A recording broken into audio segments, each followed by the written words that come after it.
Hello and welcome back. Just putting a concept on paper here. My goal is to get as much damage out of just Warcry as possible. Got the timing down on it pretty crazy. Warcry a bunch. Um, but, trying to scale its damage, but primarily it's speed.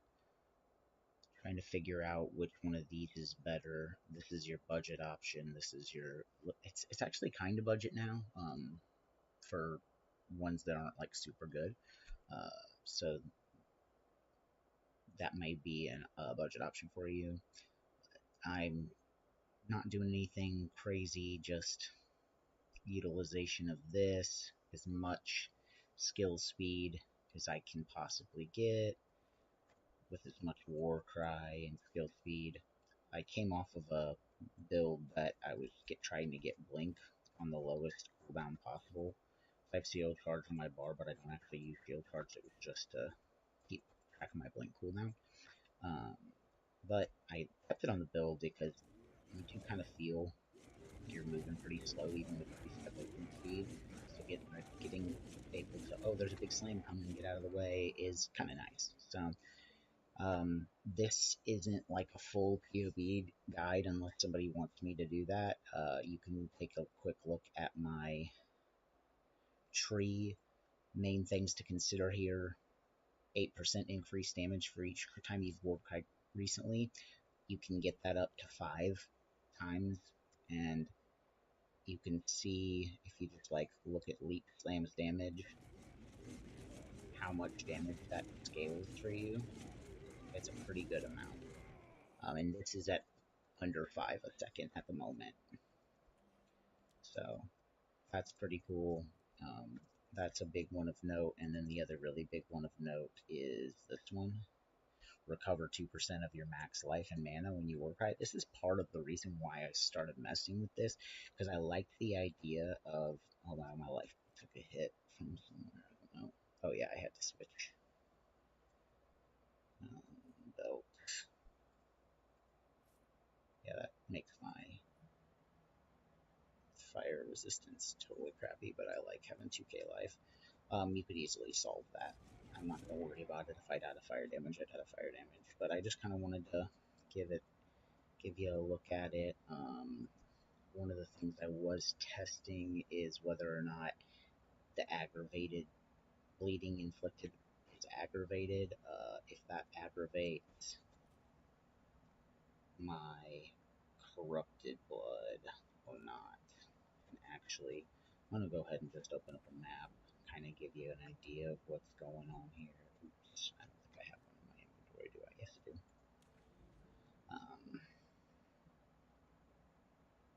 You'll see I have like no Atlas unlocked because I either play in a party with somebody who's doing the Atlas, or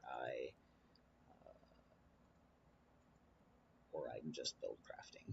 So I open maps typically just to see if I die instantly. It's usually the play. I didn't mean to make this a testing video, but I do want to see if corrupted blood is just falling off these guys.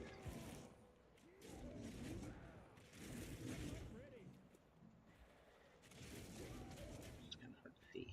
No, it looks like it's staying on there. I wonder if it's aggravated. Anyway, this is kind of an idea of what the build's kind of doing. You're just going into moms and you're poor crying about. And really cool because it knocks everything back. I have this weapon clock tech right now where I'm building endurance charges, and then the endurance charges are supposed to heal me. Like, I think I'm something off on that. Another cool main source of something that's a really big source of damage is Oh no, I don't have it on here. That's right. I was messing with. So ideally, you would take um, Jade Heritage off and get Warcrys Explode Corpse for 25% of their life. Right now, I have this on there for 10% as physical, and that already kind of slaps when you have the damage up from this, and this gives a good amount of extra damage. I didn't really show you guys my armor or my stuff. It's not really crazy. Cooldown's really not for this build. This is just to get Chaos Res and Cold Res and Int actually to be able to wear all the stuff. None of this is set in stone. This is kind of a cool concept I've been messing with, is to stack a lot of armor and then put the armor applies to damages. I don't really know how I feel about it. I want to try it with the belt that triples your armor and see how that works. Because 50% on top of your regular resistances with big hits, the way that armor reduces, might actually be a power play. I'm not sure yet. But, I mean, this isn't anything super special. You want to solve mana a little better than I have. If I had solved mana a little bit better, I could be a little bit more zoomy. But yeah, this is a D15 map. I mean, with only damage from that. Let me find a rare. Let's see. Well, it's stuck where I find one. Oh, now I'm fixing you, and I found a nice little mana donut, right?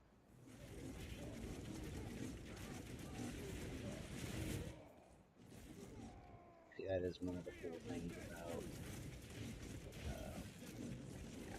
It's not perfect by any means, but it does work, and it feels good. Like, it just feels nice. Right now, I'm kind of relying on my pockets to survive, but with that thing that increases damage or returns this way,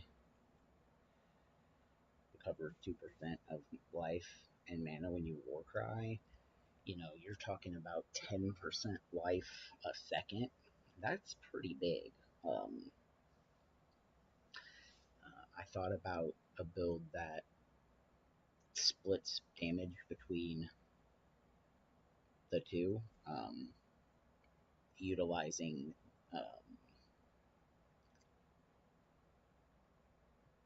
the new 10% of damage taken Soul Core on a 5 link Warrior Invictus.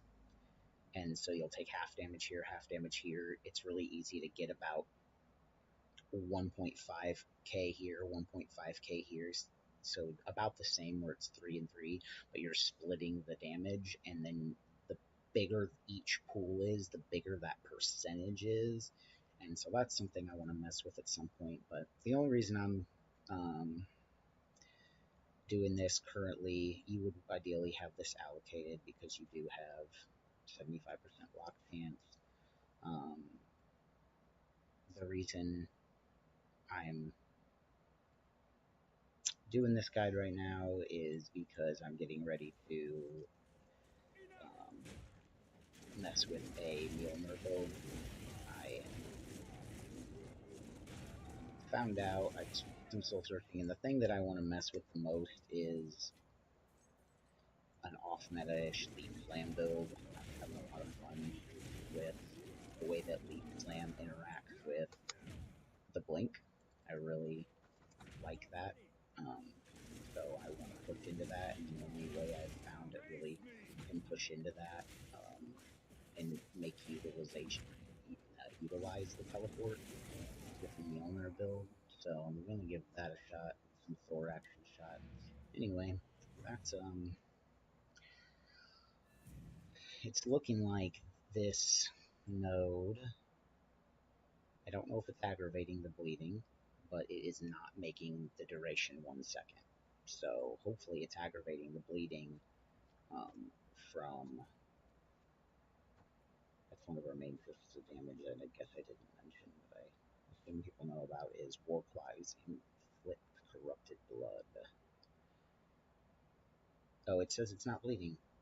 Oh, see, that's weird because it is affected by some stats that are related to bleeding. So, well, that answered my thing. I could have just done that from the beginning. Cool, cool, cool.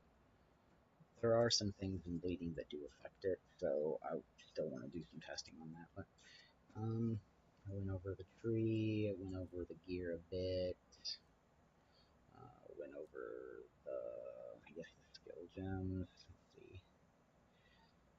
This isn't necessary. I was trying a tech with that, with this automatic crit. It works really good with shield charge if you have a fat shield that has a ton of armor, and that it crits, it will blow something up. It can delete bosses if you have a good enough shield, and they're cheap-ish. So that's a thought. Um, you have to have this to keep it from stunning, so that the cooldown doesn't reset, unless you do the obvious Warbringer thing and ignore Warcry cooldowns, but then that means you either have to come out of Turtle Charm, which really sucks, or you have to come out of Anvil's Weight, which arguably could be fine. Come out of both of those, go all the way up to here. But otherwise, as long as it doesn't hit a stunned target, it doesn't matter, so that keeps it most of the time from stunning. Reduced cost, that could eventually go away. Yeah.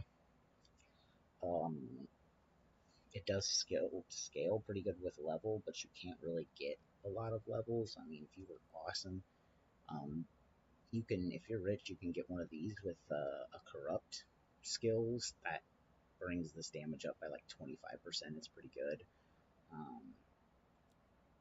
This tooltip, I can't remember. Yeah, it's a little bit better with this. I probably should have showcased it with that, but I really wanted to see what. So here's the thing. I guess I didn't mention. Corrupting Blood is 25% of your strength as physical damage, but as you can see, that's not super high. For that times 10, that's 2,300 damage a second, so it does almost double the damage. However, this Corrupting Blood is based on your maximum life, which is 2,000. That times 10 is 20,000. And Corrupted Blood picks whatever the highest one is. So, I mean, I think that just building into this is probably the way to make this build work the best. I just really wanted to try and get this DPS as high as I could. And this is where I got. Oh, and this is even active right now. So, yeah. You guys have any questions, let me know. Otherwise, hopefully I'll be kicking with a Mjolnir build sometime very soon, and I'll have that uploaded. Alright, I will catch you guys all on the flip.